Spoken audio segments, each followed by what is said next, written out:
The first priority of this government, of any government, is the security and safety of the British people, to defend the national interest, particularly in these volatile times. That's why last week I announced the biggest sustained increase in defence spending since the Cold War. That's also why I met President Trump last week, to strengthen our relationship with America, and indispensable partners in defence and security. And it's why this weekend I've been hosting European leaders here in London to work together for the security of the United Kingdom, Ukraine, and Europe as a whole. Through my discussions over recent days, we've agreed that the UK, France, and others will work with Ukraine on a plan to stop the fighting. Then we'll discuss that plan with the United States and take it forward together. The purpose of today's meeting was to unite our partners around this effort, to strengthen Ukraine and to support a just and enduring peace for the good of all of us. Our starting point must be to put Ukraine in the strongest possible position now, so that they can negotiate from a position of strength, and we are doubling down in our support. Yesterday evening, the UK signed a £2.2 billion loan to provide more military aid to Ukraine, backed not by the British taxpayer, but by the profits from frozen Russian assets. And today I'm announcing a new deal, which allows Ukraine to use £1.6 billion of UK export finance to buy more than 5,000 air defence missiles, which will be made in Belfast, creating jobs in our brilliant defence sector. This will be vital for protecting critical infrastructure now and strengthening Ukraine in securing the peace when it comes. Because we have to learn from the mistakes of the past. We cannot accept a weak deal like Minsk, which Russia can breach with ease. Instead, any deal must be backed by strength. Every nation must contribute to that in the best way that it can, bringing different capabilities and support to the table, but all taking responsibility to act, all stepping up their own share of the burden. So we agreed some important steps today. First, we will keep the military aid flowing and keep increasing the economic pressure on Russia to strengthen Ukraine now. Second, we agreed that any lasting peace must ensure Ukraine's sovereignty and security, and Ukraine must be at the table.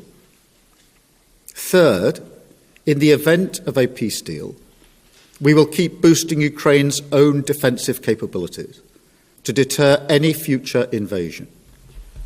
Fourth, we will go further to develop a coalition of the willing to defend a deal in Ukraine and to guarantee the peace.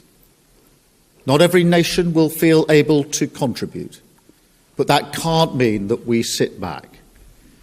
Instead, those willing will intensify planning now with real urgency. The UK is prepared to back this with boots on the ground and planes in the air. Together with others, Europe must do the heavy lifting. But to support peace in our continent and to succeed, this effort must have strong US backing. We're working with the US on this point after my meeting with President Trump last week. And let me be clear, we agree with the President on the urgent need for a durable peace. Now we need to deliver together.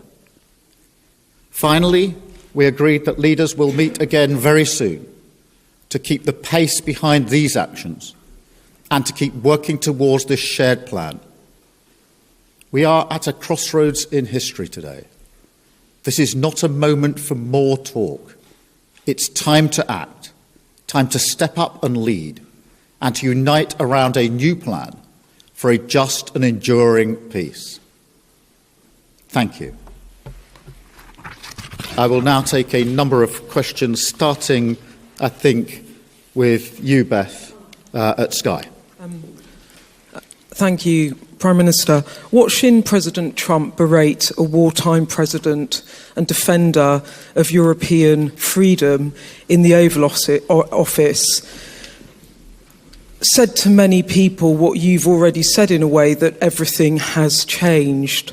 Given that the US has become an unreliable ally, did you as European leaders discuss the prospect of actually going it alone, and actually what the reality of a US pulling out of this, all of this, would mean?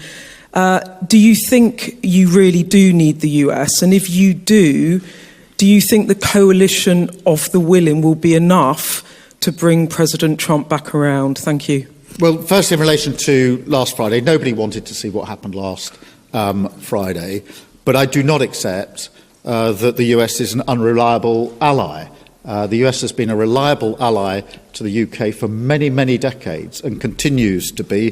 There are no two countries as closely aligned as our two countries, and our defence, our security and intelligence is intertwined in a way no two other countries are. So it's an important and reliable ally for us. The discussions we've had today, particularly the coalition of the willing, is on the basis that this is a plan that we will work with the US, and that it will have US backing. So that is the purpose of the plan, and that is why I spoke to President Trump last night before we developed the work on this plan. Thank you. I've got Robert from ITV. Hello, Robert Pearson, ITV.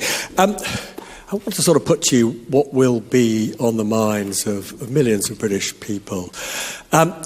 With your commitment in the event of a peace deal to deploy British soldiers to Ukraine, is there now a more real prospect of Britain being at war with Russia? Can you rule that out?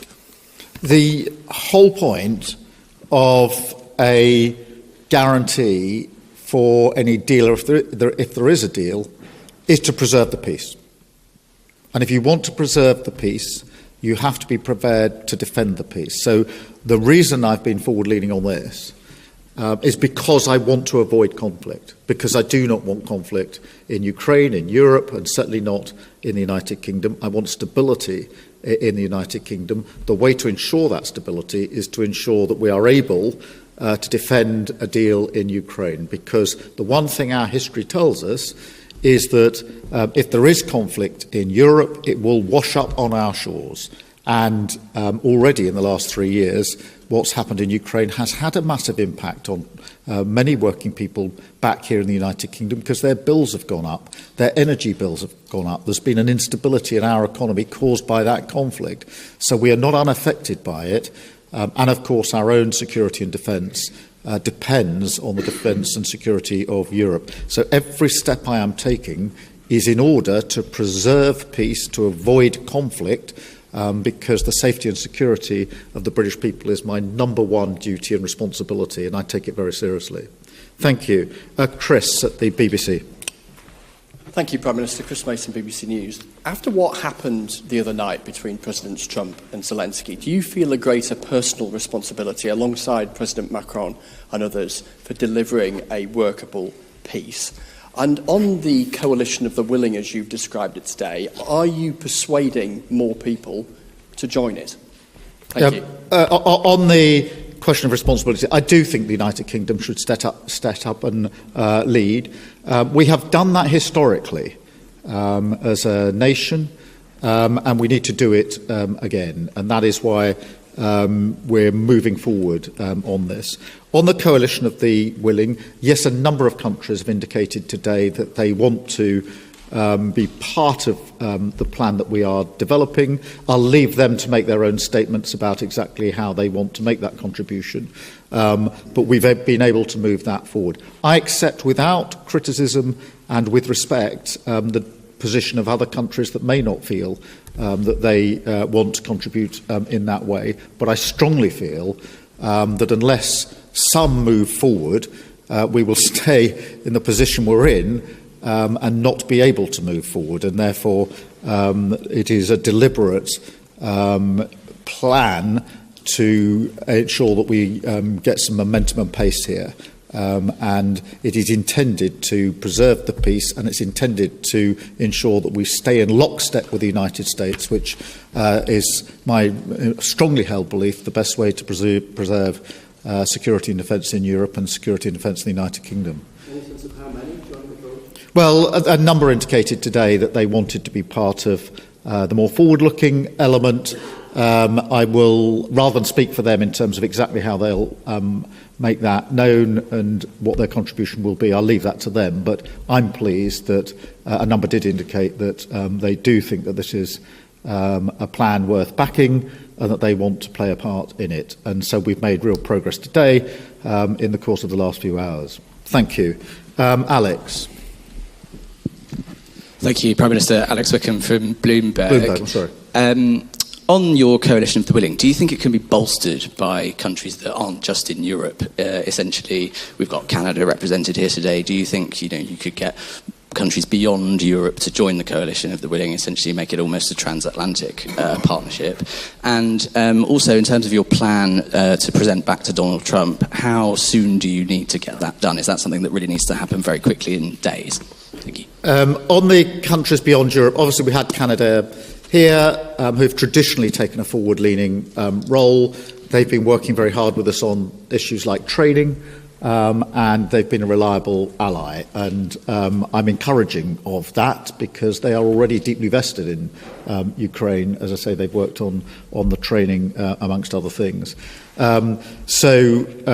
Yes, on the question of the US, look, I spoke to President Trump last night. I'm not going to go through the details of that conversation, but I would not be taking this step down this road if I didn't think that it was something that would yield a positive outcome in terms of ensuring that we move together, Ukraine, Europe, the UK and the US, together towards a lasting peace. And so that's the way I've approached this in the last few days.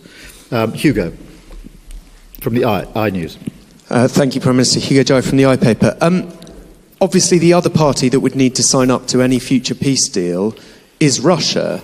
President Trump has said he wants to talk to Russia. You're coming up with a peace deal without Russia's involvement. What makes you think that Russia can be persuaded to sign up to this deal that's been agreed by its enemies? Well, in the end, a deal will have to involve Russia. Of course it will. But we can't approach this on the basis that Russia dictates the terms of any security guarantee before we've even got to a deal. Otherwise, we won't make any progress at all. It is, for a deal to be done, but if a deal is done, it has to be a deal that is then defended. Because what we've seen in the past is a cessation of the hostilities without any backup, and that was readily breached by Russia. And that is precisely the situation that I think we need to avoid this time around, which is why we're going down this road.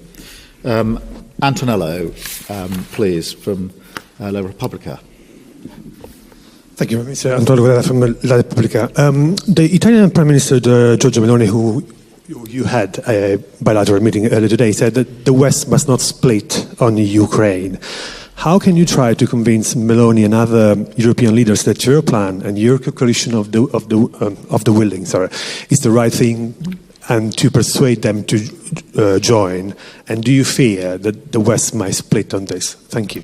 Well, firstly, I had a very good bilateral meeting with Georgia this morning.